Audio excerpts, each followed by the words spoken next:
రకాలు ఉంటాయి. బంగారు తీగ, రవ్వ, కొర్రమీన ఇలా చాలా రకాల వెరైటీస్ ఉంటాయి. పోషకాలతో కూడిన చేపలను ఆహారంలో చేర్చుకుంటూ ఆరోగ్యానికి ఎంతో మేలు జరుగుతుంది. చేపల ధరలు కేజీకి వాటి చేపల్లో ఎన్నో రకాలు ఉంటాయి. బంగారు తీగ, రవ్వ, కొరమేన ఇలా చాలా వెరైటీస్ ఉంటాయి. పోషకాలతో కూడిన చేపలను ఆహారంలో చేర్చుకుంటే ఆరోగ్యానికి ఎంతో మేలు జరుగుతుంది. చేపల ధరలు కేజీకి వాటి రకాలను బట్టి 100 రూపాయల నుంచి 500 రూపాయల వరకు ఉంటుంది. చేపల్లో ఖరీదైన రకాలు కూడా ఉంటాయి. మీరంతా పులస చేపల గురించి వినే ఉంటారు. గోదావరి నదిలో అరుదుగా లభ్యమయ్యే ఈ పులస చేపల ధర కేజీ వేలల్లో ఉంటుంది.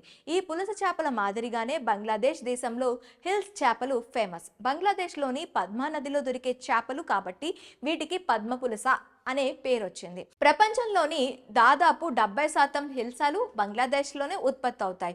ఇదిలా ఉంటే బంగ్లాదేశ్లో దొరికే హిల్సా చేపలను భారత్కు ఎగుమతి చేసేందుకు అక్కడి ప్రభుత్వం ఆమోదం తెలిపింది. ఇంతకీ ఈ హిల్సా చేపల ప్రత్యేకత ఏమిటి? ఈ సమయంలో భారత్కు ఎందుకు ఎగుమతి చేస్తున్నారు?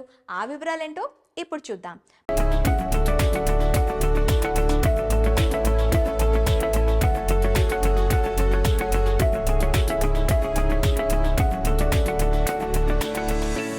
బంగ్లాదేశ్ ప్రభుత్వం హిల్సా చేపల ఎగుమతిపై నిషేధాన్ని ఎత్తివేసింది. త్వరలో 3000 టన్నుల హిల్సా చేపలను భారతదేశానికి ఎగుమతి చేసేందుకు అక్కడి ప్రభుత్వం ఆమోదం తెలిపింది. 2012లో తీస్తా నది నీటి భాగస్వామ్యం ఒప్పందంపై భారత్కు బంగ్లాకు మధ్య విభేదాలు తలెత్తడంతో ఈ చేపల ఎగుమతిపై నిషేధం విధించింది.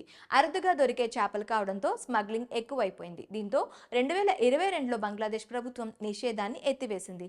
ఇటీవల షేక్ హసీనా ప్రభుత్వం కూలిపోయిన విషయం తెలిసిందే. తాత్కాలిక ప్రభుత్వం ఏర్పడిన తర్వాత ఈ ఏడాది భారతదేశానికి హిల్సా చేపల ఎగుమతిపై నిషేధం విధించింది.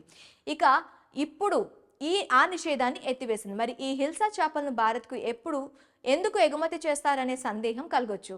ఎందుకంటే పశ్చిమ బెంగాల్లో దేవీ నవరాత్రులను అంగరంగ వైభవంగా నిర్వహిస్తారు. ఈ వేడుకల్లో హిల్సా చేపలను దుర్గామాతకు నైవేద్యంగా కూడా సమర్పిస్తారు. పోషకాలతో కూడిన రుచికరంగా ఉండడం బెంగాల్ ప్రజల వంట చేసుకుని తింటుంటారు. ఈ కారణంతో బంగ్లాదేశ్ భారత్కు హిల్సా చేపలను ఎగుమతి చేస్తుంది. బెంగాలీల అత్యంత ముఖ్యమైన పండుగలలో ఒకటైన దుర్గా పూజ సమయంలో హిల్సా చేపలకు విపరీతమైన డిమాండ్ ఉంటుంది. కిలో హిల్సా ధర దాదాపు 1000 రూపాయలు ఉంటుంది. దేవీ నవరాత్రుల్లో హిల్సా చేపలు ఖచ్చితంగా ఉండాల్సిందే అంటున్నారు బెంగాలీలు.